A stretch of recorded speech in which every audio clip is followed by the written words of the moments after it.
Well, hello there. It's almost the end of the month, and I'm finally getting around to posting my August Buried Earth book page just before I bury my September page.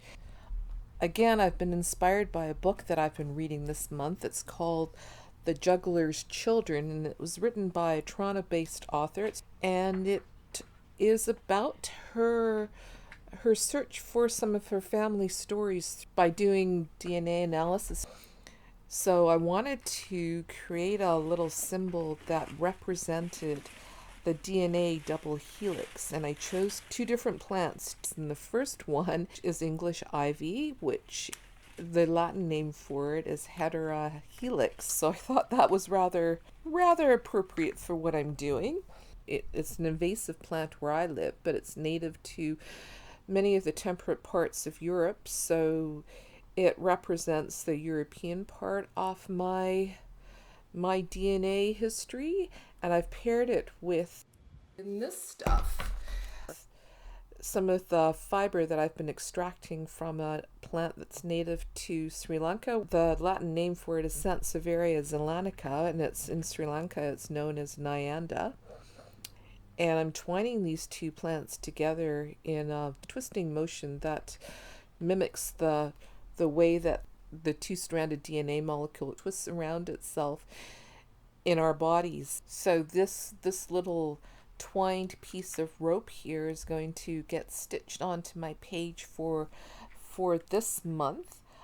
And I also really wanted to include the place that I live in and a sample of that in some way. So I chose the leaves from the salmonberry bush to represent the place where I live now. And one of the reasons that I really wanted to include this is because this poor bush that has given us delight in berries for many, many years is about to get dug up by the city, who has decided in their infinite wisdom that we need a narrower road. So anyway, the book that I mentioned, The Juggler's Children, it was written by a Toronto-based science journalist who was born in the UK. Her parents were from India, and they were what is known as Anglo-Indians, which is very similar to the Burgher people of Sri Lanka, which is what my heritage is. So, but two of the stories that she had in her family is that one of her great grandparents was a juggler in a Chinese circus, and another great grandparent on the other side of the family was a Jamaican sea captain, and that's all she knew about these people. That's it. She spent a lot of time researching her story, and it's a very interesting book, and it was actually a bit off. I would say it's a bit of a cautionary tale for me because she took 10 years researching the content of the book and many different trips to different places.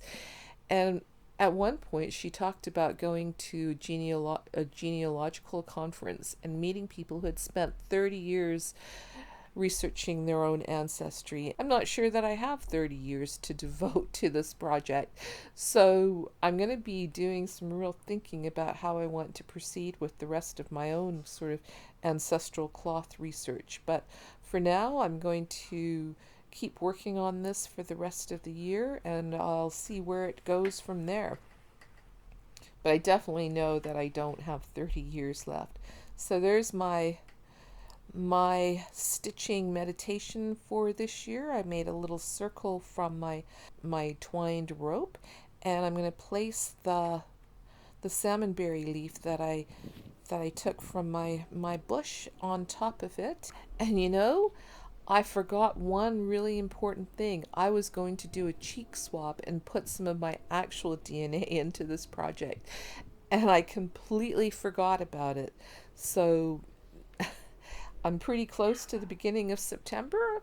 Maybe I'll remember to do that for September and I'll add it in then.